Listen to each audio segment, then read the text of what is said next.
Asia అల్పస్వరమైన శ్రేష్టమైన చెడు రోజులందరూ కూడా నాకు పొందాలంటే అందులో నమ్ముతున్నాం. మరి అంటే రోమన్ రాసిన పత్రిక 6వ అధ్యాయము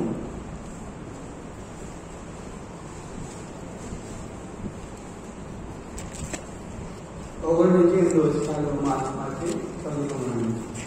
రోమన్ రాసిన పత్రిక 6వ అధ్యాయము 1 నుండి 8 వచనాలు మార్చి చదువుకున్నాను. అలాగైనా ఏమందుము కృప విస్తరింపవలని పాపమందు నిలిచిందమా? పాపం విషయం ఎలాగ జీవించుకుని క్రీస్తు యేసులోనికి బాప్తిసం పొందిన మనమందరము ఆయన మరణంలోనికి బాప్తిసం పొందేతమని మీరు కదా.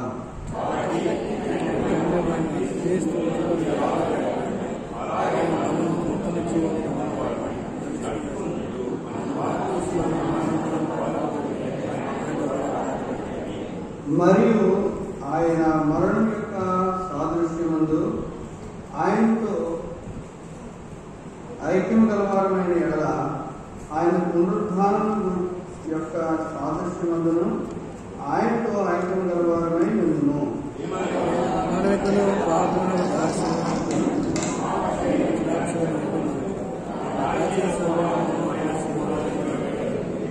చనిపోయిన వాడు పాప విముక్తులను తెలుపుకొని ఉన్నాడు.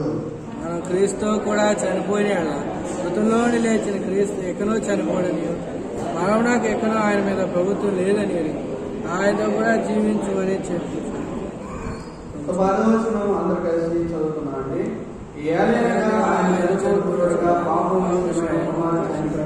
ఆయన జీవించగా దేవుడు జీవించున్నాడు. ప్రార్థన చేస్తున్నాం. మహోన్నత దేవా, పరిశుద్ధ తండ్రి, గొప్ప దేవాన్ని సంబంధించుకోవాలంటే ప్రభా ఆయన నిలబడటం మీద జ్ఞాపకం చేసుకుని ప్రభా నిలబడటం మాత్రము ప్రభా శక్తి కానీ ప్రభా సమస్తమైన దేవుడు సర్వాధికారి ప్రభా నయాన్ని రక్షించి నయాన్ని పైకి ప్రస్తుతపరిచి విమోచించి ప్రభాని ప్రేమగా సత్తుగా తండ్రి నన్ను మమ్మల్ని చేసిన దాన్ని అనుభవిస్తున్నాం ప్రభా. తండ్రి ఆటలో ప్రభా తండ్రి ఏ పరిస్థితిలో మరి తండ్రి వచ్చినారో తెలిసిన ప్రభావం పెట్టిన వారు వారందరి యొక్క తండ్రి ఆటలు తీసుకున్నాం ప్రభా.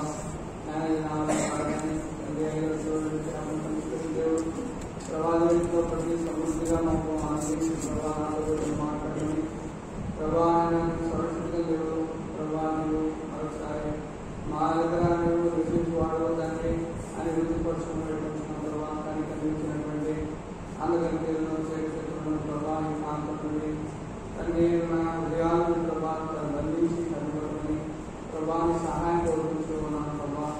తండ్రి నేను రాస్తున్నాను ఈ చేసి నాకు అంత మాట కాకుండా ప్రభా ఈ పనులకు మాటలు కానీ మా అందరితో మాట్లాడడం బలపరిచి ప్రభావాన్ని శుద్ధించే భాగం అందరూ అందరికీ పెడుతుంది. నాకు నాకు వేసి నా ప్రార్థించి శుద్ధి పెడుతున్నాను తండ్రి.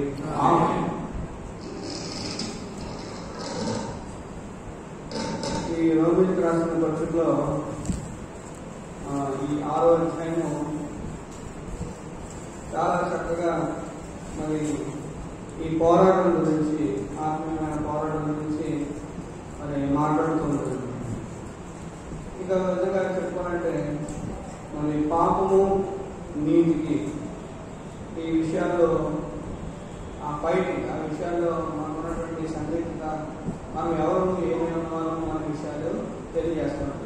ఇంకా చెప్పాలంటే ఈ పాపపు బానిసత్వపు గురించి కూడా మనం విడుదల ఎలా పొందాము, ఎలాగా మనం దేవుని యొక్క శక్తిని పొందుతున్నాం అనే విషయాలు ఈ రోమన్ రాసిన పత్రిక రాజ్యంలో మాట్లాడుతున్నాం. ఇక్కడ ఏమంటాడు అని అంటే ఎలాగైనా ఏమందుము కృప విస్తరించాలని పాపం అందు నిలిచిందమా? అట్లా కాదు, పాపం విషయమై చనిపోయిన మనము ఇక మీద ఎలాగ దానిలో జీవించము.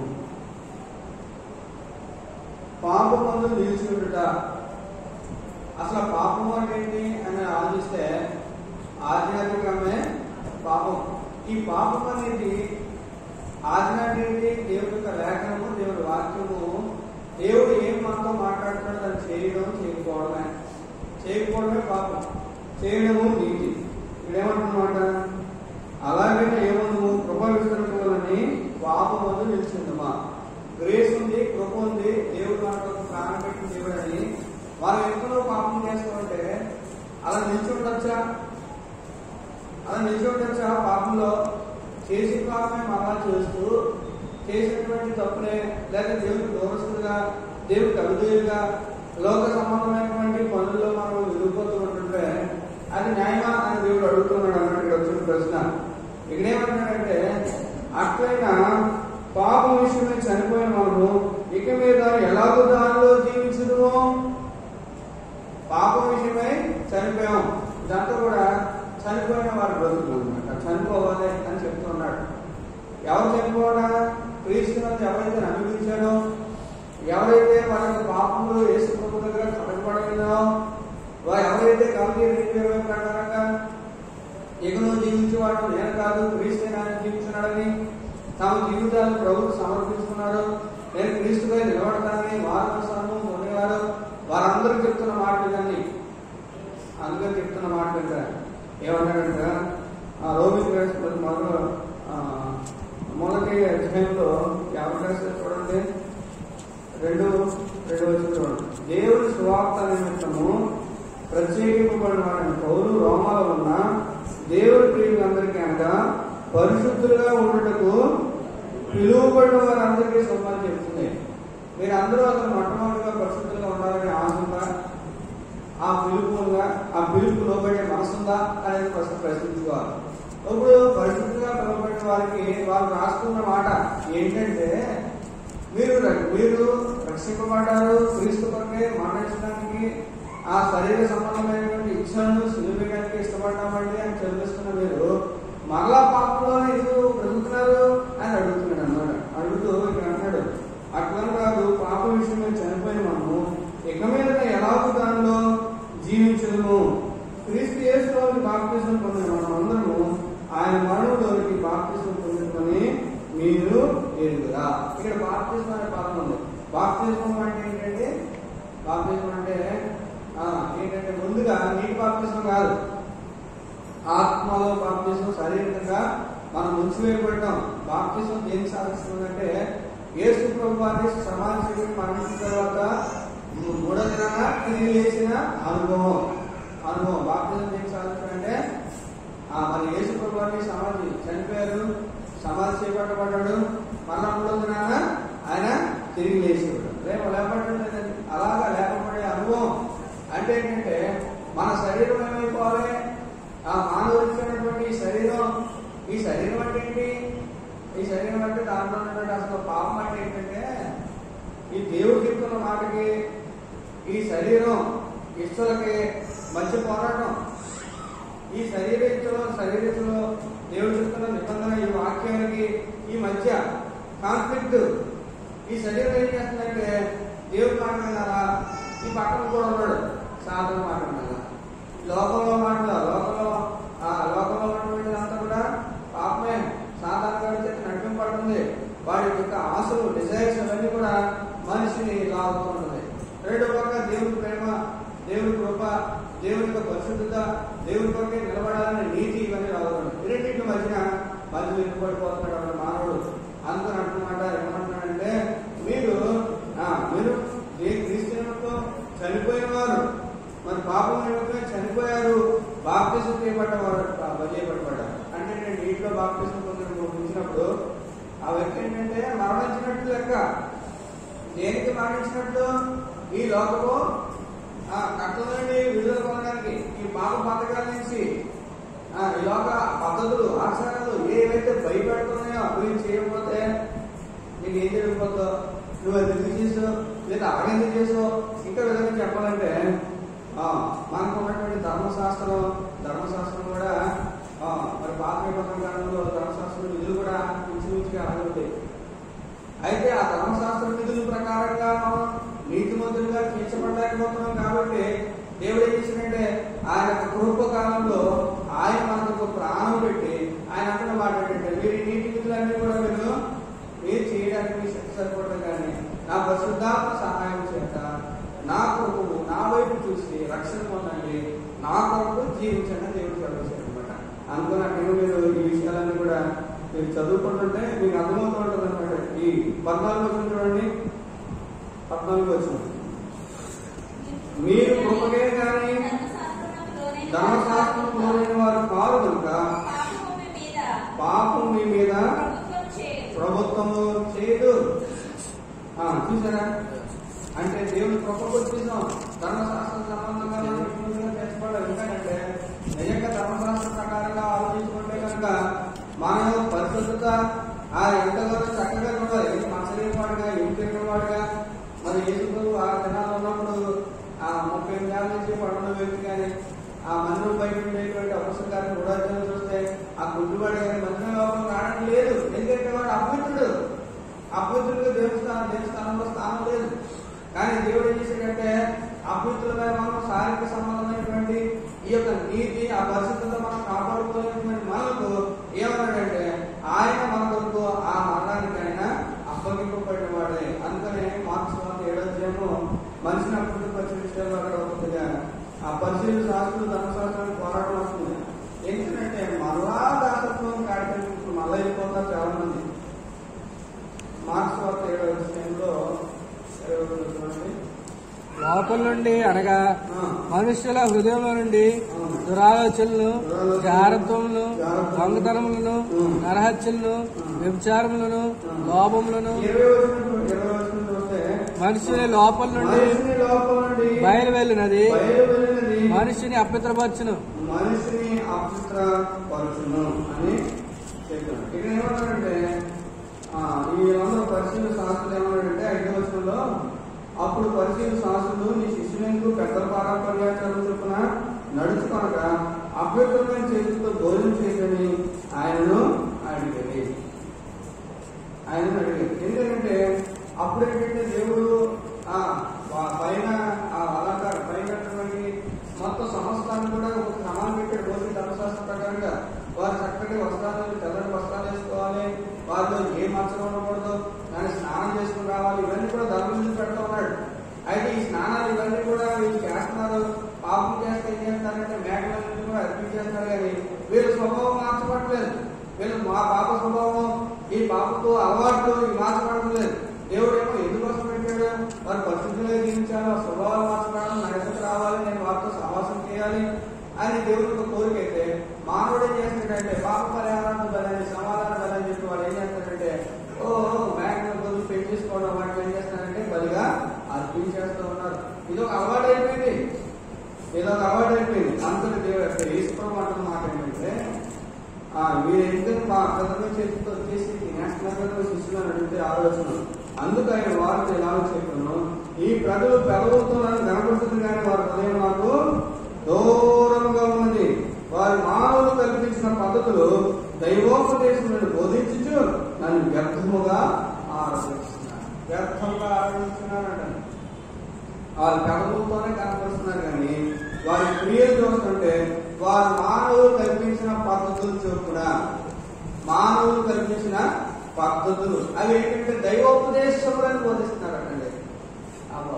ఎక్కడ కనపడతారు వీళ్ళందరూ కూడా అంటే మన జీవితాల్లో మందిరంలో ఈ పద్ధతులే ఉండవు. ఎక్కడికి వెళ్ళిన తర్వాత వారి నిజ జీవితంలో, వారు చేసే పనుల్లో, వారి పండుగల్లో, వారి కార్యక్రమాల్లో చూసుకుంటే ఒక ఆమె అడిగింది అనమాట. ఏమడిగిందంటే అంటే వివాహాలు ఒక పెళ్లికి వెళ్ళాను అనమాట. అంటే మాట్లాడుతున్నాను, మీరేమో ఈ నాలుగు అంటారు, అదంతా అంటారు, ఇదంతా అంటారండి. నేను ఎక్కడ చూడలేదు, క్రైస్తవులు చదవడానికి వెళ్ళేది నేను కూడా ఇప్పుడు వెళ్ళినా కానీ అలా అన్నీ చేస్తారండి. మీరేంటంటే ఎలా మాట్లాడుతున్నాను అలా కదండి.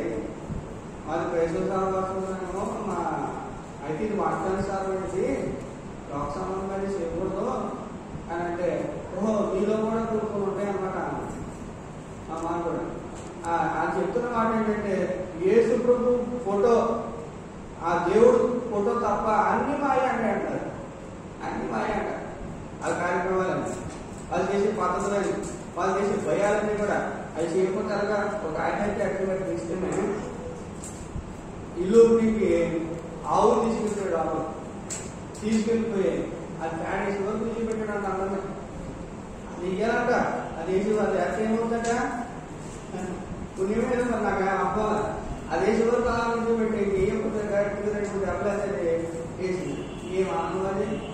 దేవుడు దాన్ని పరిశుభ్రపరుస్తాడా? అప్పుడు గృహంలోకి వస్తాడా? దేవుడు అలా చెప్పాడా? ఏంటి పద్ధతులు? క్రైస్తవ జీవితంలో క్రైస్తవ విశ్వాసులుగా దేవుని నమ్ముకొని మీరు పాతి పెట్టబడ్డారా? మళ్ళీ పైపించు మేము వ్యర్థంగానంటే ఏమి పట్టించుకోమంటాడు.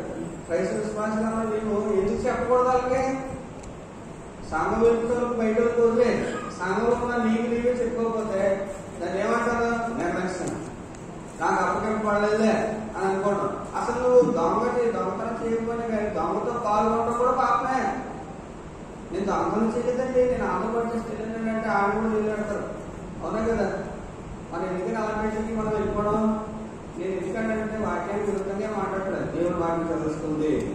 వీటి వల్ల దేవుడిని ఆరాధిస్తున్నారా అంటే వ్యర్థముగా ఆయన ఆరాధిస్తున్నారంట. ఏమో దేవుడికి వెళ్తాయా? తెలియకపోయినప్పుడు దేవుడు కనుకరిస్తాడు. తెలియకపోయినప్పుడు దేవుడు దూరంలో ఉన్నప్పుడు ఈ విషయాలన్నీ కూడా అవి విగ్రహ సంబంధమే, దీని వల్ల దేవతలు మహిమ పొందుతారు, అవి పూజింపబడతాయి అనే విషయం గ్రహించినప్పుడు పర్లేదు. మీ ఆరాధన దేనికి వెళ్తుంది?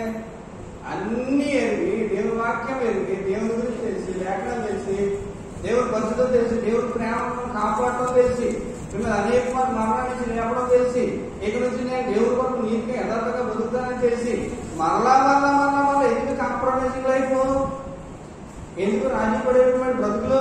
ఆ బ్రతుకు బ్రతకడం కన్నా ప్రభువా తీసేసుకోవడం కన్నా దేవుడి కొరకు సాక్షిగా రోషం కలిగి భావం కలిగి పని చేయడం నేర్చుకోవాలి.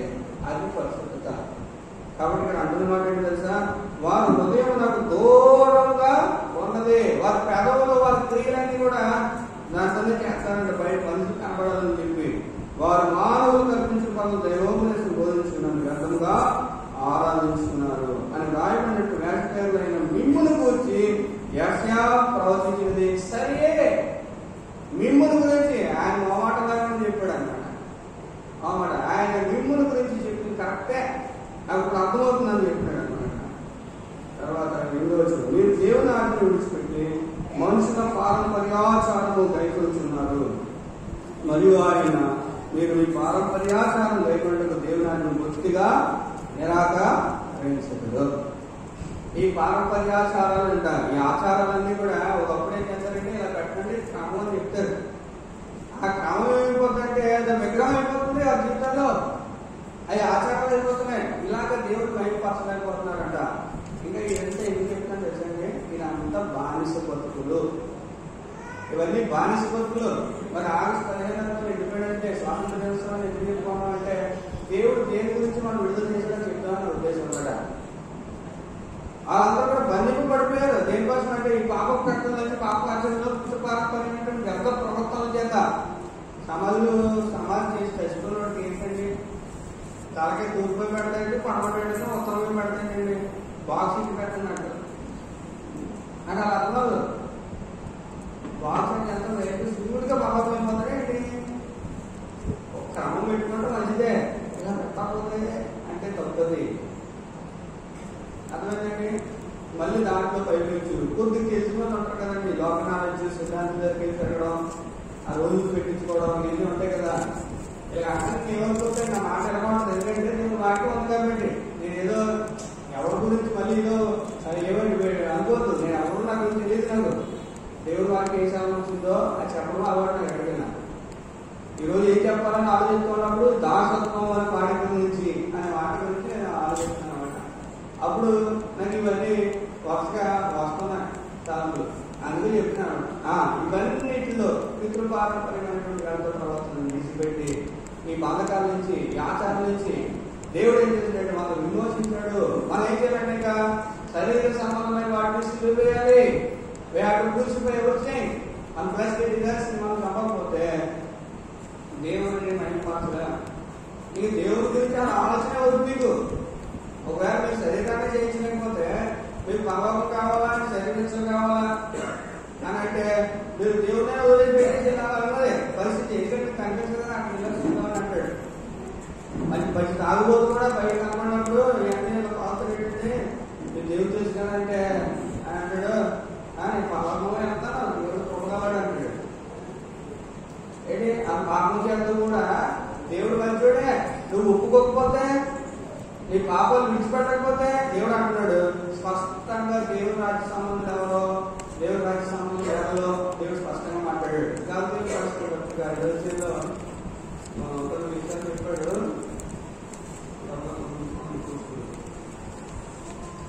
5వ వచనమేమో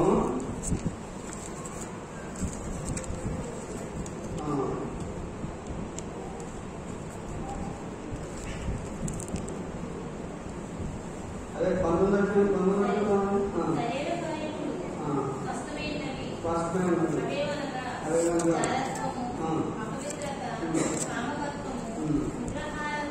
విగ్రహారాధన, అభిషారము, వేషములు,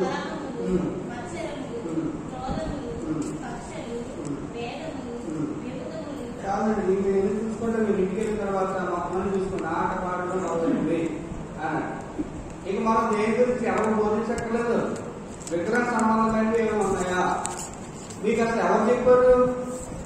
ఇలా ఆవు తీసుకెళ్ళాలని లేదా పాలు పొందించాలని ఎందుకు మా వదులే ఇలాగ మా అత్త ఇలాగ ఇల్లు పక్కన గంగంలో ఇల్లు పక్కన ఓపెన్ చేస్తాం. ఆవిడ లోన్ తీసుకెళ్తుంది. పాలు పొందించమని కొట్టుబడింది. నేనేమో అలకాలంలో పాలు పొందిస్తే ఏముండదు అంటే టీ కాసుకోవడానికి పొందిస్తాను. టీ కాసుకోవడానికి నీకు టీ కావాలని నాకు అడ్డీకి టీ కావాలి. నేను ఏదో పొందుకొని అడగలేమో అని అప్పుడు ఈ లోపల రాడని చెప్పి క్లాస్ పంపించి టీ తీసుకొచ్చాను. అప్పుడు టీ తీసుకొచ్చి ఆ టీ పోయాక అప్పుడు తాగినమాట. కానీ టీ పోయేట కాదు. అది ఉద్దేశం ఏంటంటే చేయకపోతే ఫీల్ అయిపోయిందని. ఎందుకు ఇంకా బానిస పడుతున్నారు? దేవుడు విడుదల చేశాడు. ధర్మశాస్త్రం లోనైన వారు కాదు. ఆ పక్కన నోగా ఎందుకు మళ్ళీ మనం చెప్తానంటే చచ్చిపోయే లోపల తెలుసుకోవాలి. మాకు ఎవరు చెప్పలేదంటే కుదరదు. దేవుడు అంటున్నాడు మీ నీతి మీ క్రియల వల్ల వచ్చింది కాదు, దేవుడి కృప. దేవుడి కృప. ధర్మశాస్త్ర ప్రకారంగా నువ్వు జీవించగలిగావా? జీవించు, జీవించి చూపించు. ఆ వారం 2 మార్లు సంపద పరిచయం అంటాడు. ఉపవాసం ఉన్నాను, ప్రతి దాంట్లో 10వ వంతు చెల్లించాను, బలు అర్పించాను, నైవేద్యాలు అర్పించాను, నీతిగా బ్రతికాను అని చెప్పించగలరా? ధర్మశాస్త్రం వల్ల నీతిమంతులుగా తీర్చబడ్డాక యేసు ప్రభు తన ప్రాణం పెట్టాడు, తన విడుదలొచ్చాడు. మనం ఏం చేయాలి? ప్రభు పాలన దగ్గర ప్రతి విషయంలో వచ్చి మొరపెట్టుకోవాలి. ప్రభు క్షమించయ్యా, నేను ఇప్పటివరకు పాపం చేశాను, పాపంలో నడిపించాను, నేను వేషధారాలు చూపించానయ్యా. దీన్ని ఎంత ఆశ. మనం పాపం చేస్తే ఏమనుకున్నారు? ఒక తప్పుదం చేసి ఇంకో తప్పుదం నడిపించడం అంటే ఏదో మాట తెలుపుకుంటున్నారా? దేవుడిని బాహాటంగా అవమానిస్తున్నారు. దేవుడిని పొందాల్సినటువంటి ఆరాధనలో దేవుడిని చెందాల్సినటువంటి మహిమను దొంగిలిస్తున్నారని దేవుడు సాధిస్తున్నాడు. కాబట్టి మనం ఇంకను ధర్మశాస్త్రములకు, లోకములకు, శరీరములకు లోనైన వారిని కాదు. నీకు భయపడద్దు. ఎందుకంటే దేవుని ఆత్మ పీడితనం గల ఆత్మ కాదు, అది ధైర్యం గల ఆత్మ. తొందరగా పొందాను. ఇక్కడ చూస్తున్నమాట మార్క్స్లో 7:5 ఈ మాట చూస్తాం కదా. ఏమంటాడంటే వెలుపల నుండి లోపలికి పోయి మనిషిని అప్పుడు 15 వచ్చిన వెలుపల నుండి లోపలికి పోయి మనిషిని అప్పుడుగా చేయగలుగుతున్నది ఏదీ లేదు, కానీ లోపల నుండి బయట వెళ్ళవే మనిషిని అపవిత్రుగా చేయను. ఇక్కడ బయట నుంచి వచ్చి కూడా అపవిత్ర పత్రం వేసుకోవడం స్పష్టంగా చెప్పాడు. వాటి వల్ల మేము అపవిత్రపరచబడం, వీటి వల్ల అపవిత్రపరచబడం. వాక్యానుసారంగా లేవి కాలంలో మీరు చదువుకుంటే మనిషిని అపవిత్రపరిచేవి చాలా ఉన్నాయి. కొంతమంది సేవకి కొన్ని సమయాల్లో వారు దేవుని మందిరం రాకూడదు, 4 రోజులు 10 రోజులు. మరి కొంతమంది వ్యాధులు ఉంటాయి, రక్తస్రావాలు వస్తాయి, అది రాకూడదు మందిరానికి. అలాంటప్పుడు బైబిల్ పట్టుకోకూడదు. అదనంగా ఆ విషయాలన్నింటి కూడా దేవుడు ఏమన్నాడంటే పై పైన అలంకారాలు వేషధారాలు వాళ్ళకి ఉండద్దు, అంతరంగానే కోరుకునే దేవుడు మీ హృదయం ప్రభుకిష్టంగా ఉండాలి. అంటే మీరు ప్రభు యొక్క వాక్యములో ఆయన రక్తంలో కడగబడిన వారే, ఆయన కృపకు వచ్చేయండి అని అంటాడు. ఇంకా మనకు నీతి కాదు. కొంతమంది నీతి జనం అంటే నేను ముగించేస్తాను, దీంట్లోనే వేరే దాని ముందుకు వెళ్తాను. ఒక మాట గౌరీపట్నం వెళ్తున్నారు చాలా మంది. ఏం వెళ్తున్నారంటే పాలు బొబ్బలిపోతున్నారు. పాలు బొబ్బలిపోయి రక్తం కాకుండా నడిచేస్తున్నారు. నేను వెళ్తా ఉంటాను, అక్కడ పని వెళ్తున్నాను. లిఫ్ట్ తీసుకున్న వాళ్ళు బస్సు తెలియక, కానీ అది నన్ను ఒప్పు కదా, వాళ్ళు నడిచి వెళ్ళాలి. అక్కడ వెళ్ళిన తర్వాత కూడా అక్కడ పెద్ద పెద్ద మెట్లే ఉంటాయి. ఆ మెట్లని మోకాళ్ళలో ఎక్కేస్తాడు. ఒకసారి ప్రస్తుతం చూడడానికి వెళ్తే అమ్మ చేతను పొందుతూ వస్తుంటే నాకు అనిపించింది, వాళ్ళు బొబ్బలెత్తిపోయి రక్తం కార్యాలు చేసేసుకోవడం ఎందుకోసం అంటే దేవుడి కోసం అంటారు. దేవుడి కార్యం చేయాలని చెప్పి దేవుడికి అవి కోరుకున్నాడండి. దేవుడికి కావాల్సిందండి మీ అవయవాలు. మళ్ళా రామయ్య పత్రిక 6వ అధ్యాయం. దేవుడికి కావాల్సింది మీరు దేవుడికి కావాల్సిన ఉండాలి. 11వ వచనం. పాపం విషయమై వృద్ధులుగాను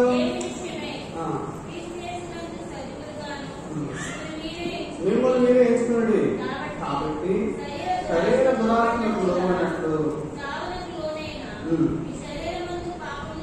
పాపమును యాదీయుడి ఈ యొక్క పారంపర్యాచారాలు, ఈ వ్యర్థమైనటువంటి ఆచారాలను విడిచిపెట్టేసి ప్రభువు తాకులే ఉండండి. ఇంకా కిందలో ఉండి మరియు మీ అవయవములను దుర్నీతి సాధనలుగా పాపములకు అప్పగింపుడి.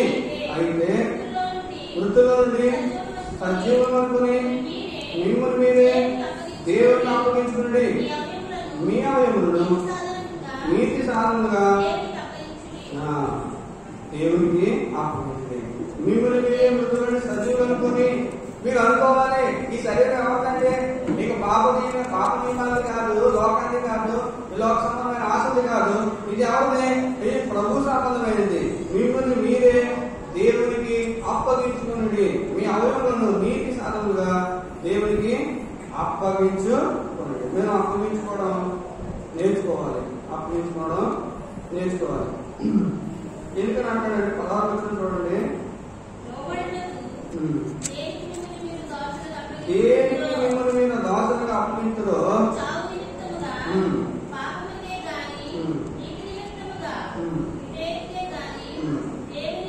ఇక్కడ ఈ మాట్లాడు. దేనికి మీరు లోబడుతురో దానికే దాసులని మీరు ఎక్కడా. చాలు. దేనికి మీరు లోబడుతురో దానికే దాసులు. కొంతమంది ఒక్కొక్క దానికి లోబడిపోతారు, కొంతమంది భయాన్ని లోబడిపోతారు. ఆ లోక సంబంధమైనటువంటి పాపములకు లోబడతారు. లేదంటే వాళ్ళు చెప్తే దానికి లోబడిపోతారు. దేవుడు అంటాడు, భయపడు ఆత్మ లేదు. దేవుడు రోషంగల ఆత్మ, పరిశుద్ధాత్మ దేవుడు మనకు అనుగ్రహించాడు. ఆయన ఏం చేశాడంటే మనల్ని ఆ ధైర్యంతో నడిపించే దేవుడు. ఎక్కడ అపుస్తకాలు 1వ అధ్యాయము 7వ వచనం చూడండి. పరిశుద్ధాత్మ 8వ వచనం. ఆయన పరిశుద్ధాత్మ మీ మీదకి వచ్చినప్పుడు మీరు శక్తి నందుదురు.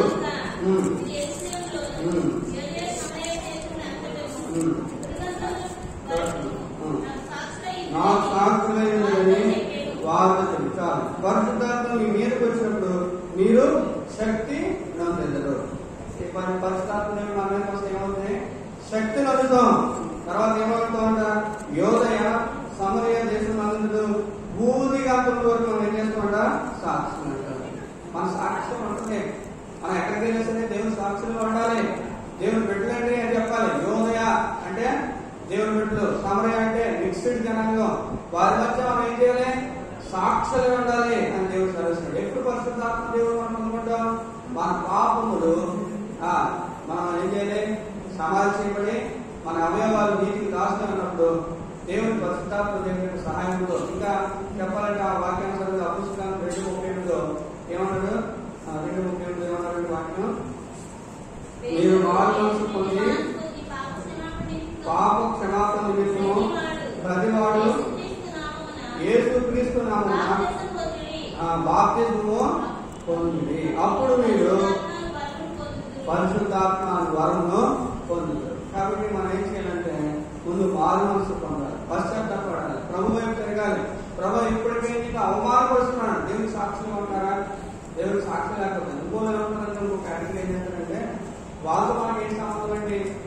ఎదుటివారి మనసాక్షి విషయంలో మన మనసాక్షి కరెక్ట్గా ఉంది చాలు, ఎదుటివారి గురించి మనకెందుకు అంటారు. దేవుడు ఏమంటాడు తెలుసా, ఎదుటివారి మనసాక్షి నిమిత్తం కూడా దేవుడు మనల్ని అడుగుతాడట. మొదటి కొరింథీయులకు రాసిన 8:10 మొదటి కొరింథీయులకు రాసిన 8:10 అయినను మీకు కలిగిన ఈ స్వాతంత్రము మనకి స్వాతంత్రం ఉందంట. ఏమిటా స్వాతంత్రం అంట? అన్ని చేయొచ్చు, అన్ని తినచ్చు. దేవుడు ఉన్నాడు, మనకు సహాయం చేసేవాడు చెప్తూ ఉన్నాడు. తర్వాత కిందన్నాడు ఏలంగా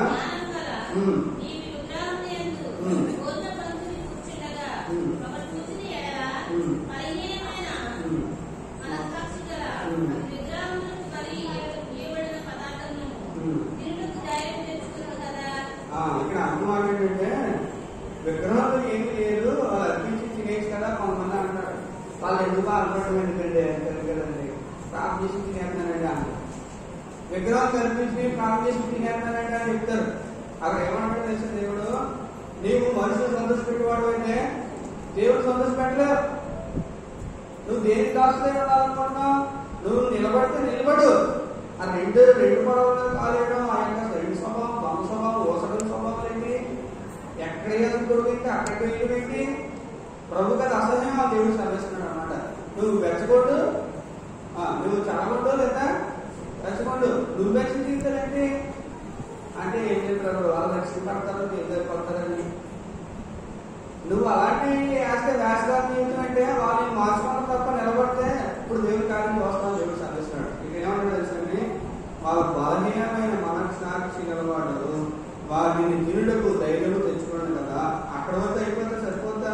12వ చూడండి, ఇలాగూ సహోదరులకు విరోధంగా పాపం చేయడం వలన వారి బలహీనమైన మనస్సాక్షి నొప్పించుకోవడం మీరు క్రీస్తులకు విరోధంగా పాపము చేయవాలనుకున్నారు. ఎవరికి విరోధంగా పాపం చేస్తారట? నేను ఎన్ని చెప్తుంటే అక్కడంటే పరిశుద్ధులుగా రక్షణ లేని వారికి అర్థమవుతుంది. దేవుడికి ఒక నిలబడాలని ఆశ్రయం వరకు మాట్లాడి చెప్తున్నమాట. ఇదేమంటాడంటే ఇలాగూ సహోదరులకు విరోధంగా పాపం చేయడం వలన వారి బలహీన మనస్సాక్షి నొప్పించవలన మీరు క్రీస్తులకు విరోధంగా పాపం చేయవారు ఆలోచన. కాబట్టి మన జీవితంలో క్రీస్తుకు విరోధంగా పాపం చేస్తూ మనం గడుపుతూ ఉన్నాం. మేము ఒకసారి పరీక్షించుకోవాలి. ఈ ఆరాధన ప్రభు దగ్గరికి వెళ్ళినప్పుడు పైన ఆరాధనలో దేవుడికి ఇష్టము కావు. దేవుడు ఆదివారం చర్చిలోకి వచ్చినప్పుడు నువ్వు ఎలా ఉన్నావో చూసి నువ్వు చేసే స్థితులు ఆయన పొందుతాడు అనుకోవడం మన అవివేకం. దేవుడు ప్రతి సెకండ్ ప్రతి నిమిషం మనం చూస్తున్నాడు. ఈ దగ్గర బయట మన మాట్లాడే తీరు, పద్ధతి, ప్రవర్తన, మన సాక్ష్యం అన్ని గమనిస్తున్న దేవుడు. ఎందుకంటే ఆయన ఏదో ఆకాశంలో ఉన్న దేవుడు కాదు. ఆయన అంటున్న మాట ఏంటంటే నేను మీలో మీతో ఉంటానని దేవుడు సాధిస్తాడు. చూసారా, దేవుడు అంటే నేను సదాకాలం మీతో కూడా ఉన్నానన్నాడు. కొద్ది బతులు కూడా 10 ఫలాలు ఇస్తున్నాడు తెలుసా. మీ ఆలయం దేవుని ఆలయం అనేది దేవుని ఆత్మ మీలో విశ్వసించిందని మీరే అంటాడు. అదే మొదటి కొద్ది బతులు ఆరోగ్యం వచ్చినప్పుడు తెలుసా, మీరు విలువ పెట్టి కొనబడిన వారు, మీరు మీ సొత్తు ఏం కొనబడ్డా మన పాపంలో కమ్మివేయబడ్డాం, లోక భయాలకు కమ్మివేయబడ్డాం. మరలా ఏం చేస్తున్నారు? దాసత్వం అని కాడికి వచ్చేస్తున్నారు. గాంధీ రాసిన పత్రిక 5వ అధ్యాయం చూడండి.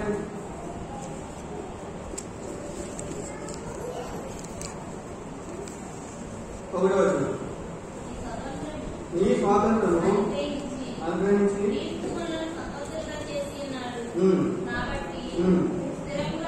స్థిరముగా నిలిచి మరలా దాస్యమని కాడి కింద సిక్కుమనుకుడి. చూసారా, మరలా మళ్ళీ దాస్యమని కాడి కింద సిక్కుమనుకుడి. 4వ వచనంలో మీలో ధర్మశాస్త్రాన్ని నియమనం చేసుకోవడం వారు క్రీస్తులను బొత్తుగా వేసుకోవడం కృపలో నుండి తొలగిపోవడం. మరలా దేవుడి స్వాతంత్రాన్ని మళ్ళా దాస్యంలో వెళ్ళిపోతుంది. మళ్ళా రూల్స్ పెట్టుకో, రూల్స్ కండిషన్స్ ఇవన్నీ కూడా మన పద్ధతులు అని చెప్పి దేవుని వాక్యంలో ఏది ఉందో దాని ప్రకారంగా జీవించడానికి మనం ఇష్టపడాలి. మీరు కొన్ని ఆచరణలు పెట్టుకుని అసలైన విడిచిపెట్టేస్తానని చెప్తున్నాడు దేవుడు. కాబట్టి దేవుడు అసలైన కోరుకున్నది ఏంటంటే మన హృదయం ప్రభుకి ఇష్టంగా ఉందా, మన మనస్సాక్షి శుద్ధంగా ఉందా. ఏంటి మన మనస్సాక్షి మీద దేవుడు ఏం చేస్తాడని తెలుసండి. ఏప్రిల్ రాసిన పత్రిక 8వ అధ్యాయం మనసాక్షి గురించి మన హృదయం మీద ఆయన రాస్తున్నారని చూస్తాం. ఎప్పుడు రాసిన 2వ ప్రదర్శన చూడండి. ఆ దినములైన తర్వాత ఇశ్రాయేలు వారిలో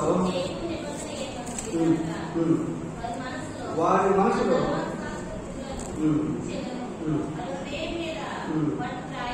వారి హృదయం మీద వారిని వారు నాకు ప్రజలై చాలండి. వారు నాకు ప్రజలై మనం ఎవరు ప్రజలు అంట? ఇక ధర్మశాస్త్ర విధులను ఆయన మన హృదయంలో ఉంచుతానంట. ప్రభువే మన హృదయంలో ఉంచుతాడంట.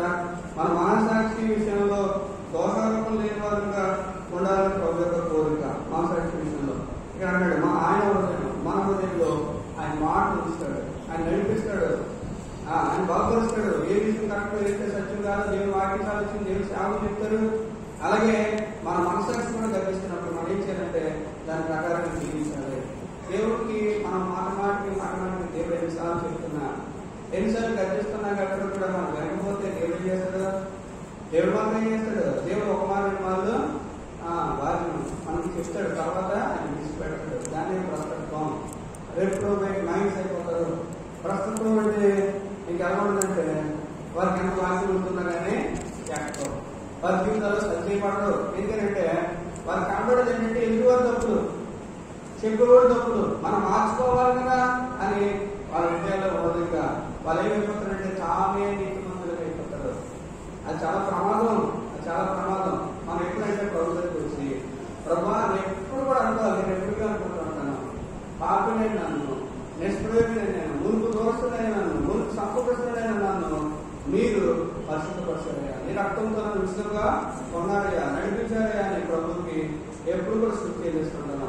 మన కష్ట సమయంలో ప్రతి విషయం కూడా దేవుని మహిమపరచాలి. ఇప్పుడు దేవుడు అంటున్న మాట ఏంటంటే మనం దేనికి దాసులై ఉన్నాం అని ప్రభుత్వం. కాబట్టి చాలా మంది శరీరానికి దాసులు అయిపోతున్నారు, దేవునికి ఆత్మ దేవుడికి రాలేకపోతున్నారు.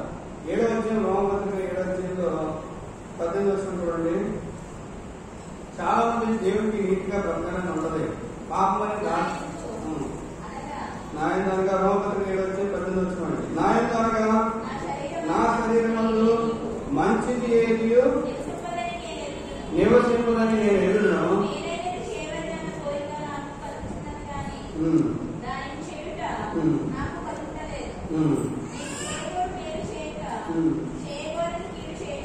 చేయగోరని కీడు చేస్తున్నాను. చేయగోరని ఏదైతే చేయమన్నాడో దాన్ని చేయలేకపోతున్నాను, ఏదైతే చేయకూడదు నాకు చేసేస్తాను.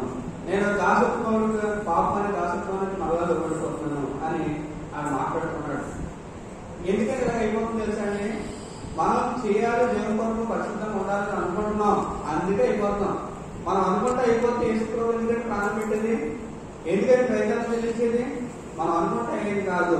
దేవుని కొరకు మనం కనిపెట్టాలి, ఆయన దగ్గర ప్రార్థించాలి, దేవుని ఆత్మ సహాయము మనం పొందుకోవాలి. ఈ బలహీనత నుంచి నేను విడుదల చేయడం అని కన్నీరు కాసినప్పుడు దేవుడు ఈ శారీరక సంబంధమైనటువంటి ఈ దౌర్బల్య స్థితి నుండి, పాప స్థితి నుండి ఎవరికి కూడా పాపం చేయాలని ఉండదు.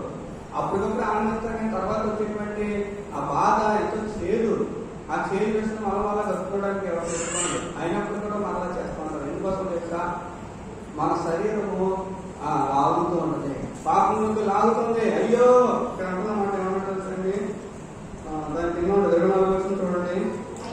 అయ్యో అయ్యో అంటాడు, అంత మాట్లాడుతున్నాడు. నేను ఎంత దౌర్భాగ్యుడును, ఇంటి మరణములకు లోను శరీరం నుండి నన్ను ఎవరు విడిపించినా, నన్ను ఎవరు విడిపిస్తారయ్యా, నేను ఏదైతే చేయకూడదు అనుకున్నావు అది చేస్తాను అని అంటున్నాడు. ఎవరో అప్పుడు పౌరు గారు అంటున్నారు, ఏమంటారంటే ఇక్కడ మరణం నుంచి నన్ను ఎవరు తప్పిస్తాడు అని మాట్లాడుతున్నాను. ఏం చేయకూడదు అనుకున్నారో అది చేసేస్తాను. ఇప్పటికే మన పరిస్థితి అనుకున్నాము, నేను నీతిగా ఉండాలి, ప్రభుకి ఇష్టంగా ఉండాలి అనుకుంటున్నాను, కానీ పరిస్థితులు బట్టి లొంగిపోతున్నాను, లొంగిపోతున్నాను అని అంటున్నారేమో. ప్రభు అంటున్నాడు మీకు విడుదల అందించడానికి ఆయన ఇష్టపడుతున్నాడు.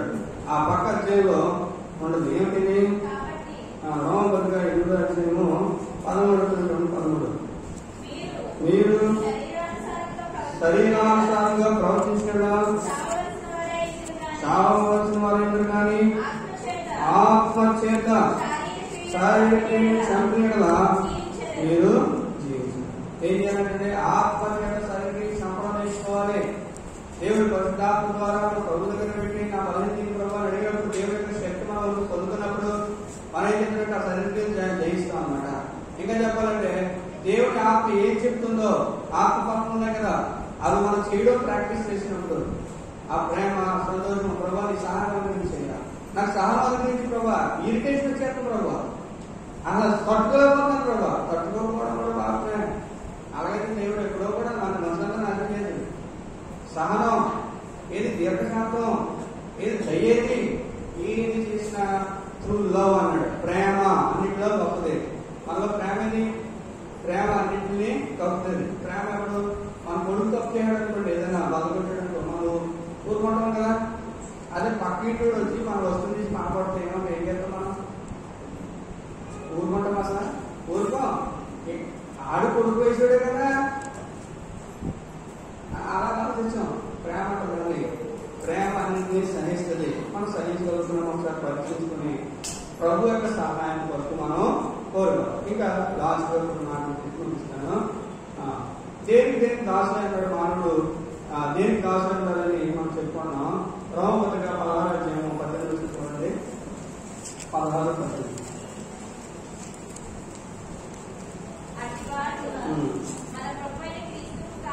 క్రీస్తుకు కాక కడుపుకు దాసులు. కొంతమంది దేనికి దాసులు అంటే కడుపుకు అంటే తిండి కోసం దాసత్వం అమ్మేసుకుంటారు అనమాట. యాసవాళ్ళు అమ్మేసుకున్నారు. తిండి ఎక్కడ దొరుకుతుందో నీటి నిజంగా చేసుకుంటారు అనమాట. తిండి దొరికిందా చాలు. వారు ఏంటంటే క్రీస్తు కారండి కడుపుకు దాసులై ఉన్నారు అంటాడు. మొదటి కొరింథీ పత్రిక 7:23. ఇంకో 2-3 రకాలు చూసుకుంటున్నా.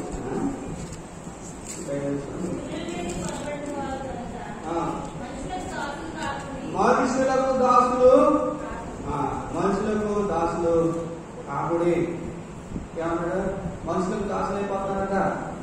మనుషులకు దాసులు కాకూడదు. మరి ఏం చేయాలట? ఏం చేయాలి? లోకస్ వార్త 17 చదవాల్సింది.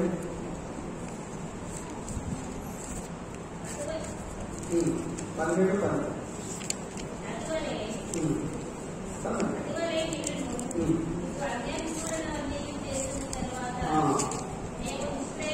మేము నిష్ప్రయోజనమైన దాసులను మేము చేయవలసిందే చేస్తున్నామని చెప్పుడే.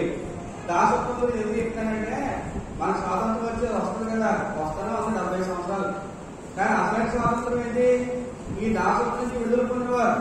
ఏమి? పాపం అనే దాసత్వం, 2 మనుషులకు దాసులు, కడుపు దాసులే ఉన్నారు, ఇంకా లోకాధికారికి దాసులే ఉన్నారు. వీటి నుంచి విడుదల పొందాలి. ఏమన్నాడంటే మేము నిష్ప్రయోజనమైన నీ దాసులు. ఎంత చేసినప్పుడు కూడా ఏం చేసినప్పుడు ఆయన ముఖ్యంగా యజమాని వస్తే ఆయన భోజనం పెట్టి ఆయన తర్వాత ఆయన నిర్దించినప్పుడు ఆయన కూడా తింటాడు. దేవుడి పని మొదలు చేశాడు. అలా చెప్పాలంటే మనం నిష్ప్రయోజనమైన దాసులము. తర్వాత ఈ దాసులు ఎవరట? 2 అపొస్తలులు 2:18. దాసులు అంటే ఎవరు?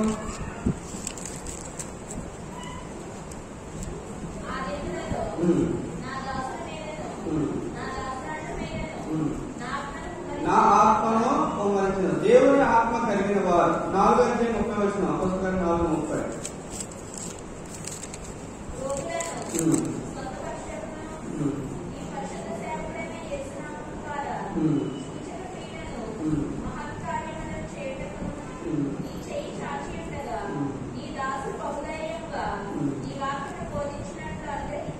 దేవుడి వాక్యం ప్రకటించేవారు, దేవుడి కార్యం చేసేవారు దేవుని యొక్క దాసులై ఉన్నారు. వీరెవరంటే సర్వోన్నతుని యొక్క దాసులు. ఇదే అపొస్తలులు 16:17 చూడండి. మనం ఎవరు అంటే దేవుడు దాసులుగా చేయబడిన మనం. 16:17.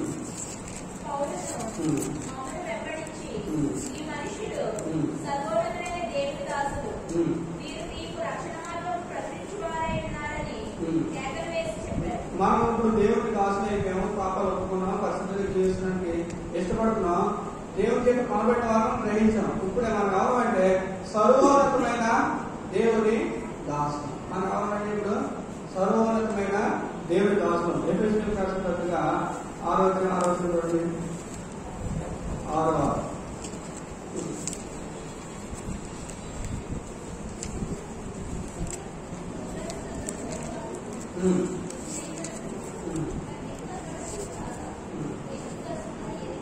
క్రీస్తు దాసులని మనం ఎవరంటే దేనికి క్రీస్తు దాసులని అంటారే దేవుడి చెప్తా నెరవేర్చుకోవాలని జరగాలి. ఇది చేస్తే దేవుడు ఏం చేస్తాడంట? దేవుడు దాసులు చేసే పని ప్రకటన 19:5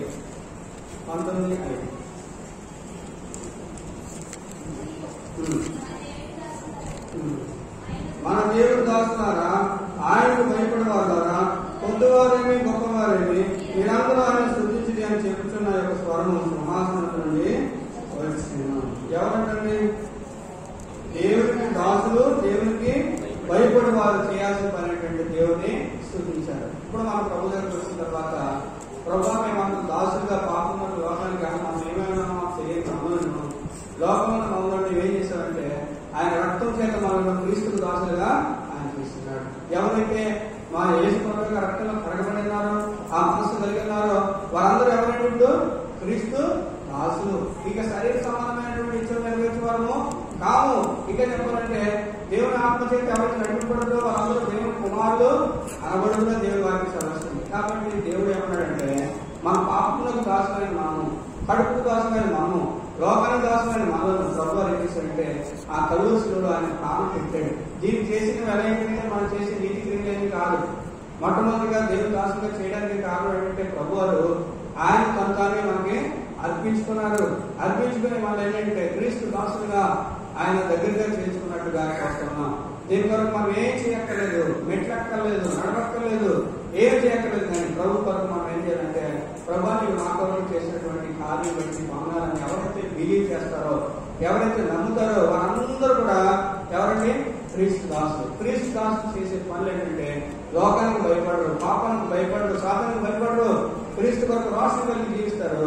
ఆయన పని కొరకే కూరుకుంటారు అనమాట. ఆ ప్రేమ చూపుతూ ఉంటారు. కాబట్టి ప్రభు మన లోకంలో ఉన్నటువంటి మానవ జీవితాన్ని ప్రభు ఏం చేశారంటే ఆయన ప్రయత్నం ద్వారా, ఆయన మన కొరకు ప్రాణం పెట్టడం ద్వారా, ఆయన రక్తం కట్టడం ద్వారా ఎక్కడో మనం పాపంలో నివసించకూడదని ప్రభు ఏం చేసిందంటే పాపులమైన క్రీస్తు తన ఎంతకాలంలో మన కొరకు ఆయన దానం పెట్టాను. కాబట్టి ప్రభు దగ్గరికి వచ్చి ప్రభు మేమంతగా మేము గుర్తుపరిచినప్పటికీ మేము బ్రతుకున్నామంటే సజీవులు ఉన్నామంటే కేవలం నీవు ఇస్తున్నానా కృప, నీవు ఇస్తున్న అవకాశం బట్టి పొందాలయ్యా, నీ దాసులుగా జీవించాలని నువ్వు ఎంతో స్పష్టంగా మాట్లాడాలయ్యా. ఇటు రక్షణ ఎంతో ఉచితమైనగా ఇచ్చింది. ఉచితంగా ఇచ్చింది కానీ రక్షణ ఉచితంగా ఇచ్చింది లేదు. దానికి చెల్లించిన వేలంతా ఎంత? దేవుని ప్రాణం అంతా. మన విలువ దేనివల్ల తెలిసింది? మనం దేనితో మాట్లాడో అది విలువ తెలుస్తుంది. దీని విలువ ఎంత? దీనికి ఎట్టి ఖరీదు బట్టి మన విలువ ఎంత చెప్పండి? యేసు ప్రభు రక్తం అంతా, యేసు ప్రభు రక్తం అంతా, దేవుడు అంతా. కాబట్టి మనం ఎవరో దేవుడు పెడతాం, ప్రాణం పెట్టిన దేవుడు. ఒకసారి ప్రభు దగ్గర మాకు నుంచి ప్రభాని ఇచ్చినటువంటి స్వాతంత్రాన్ని బట్టి మళ్ళా దాసత్వం అనేటువంటి ఆడికి దూరంతో చెప్పినాడు. మళ్ళా పాపం లోపలిగా చదివిస్తున్నావు ప్రభా, దేవుని ఆత్మ చేత నిలబడాలి ప్రభా. మా ప్రధాన కలుస్తున్నాడు.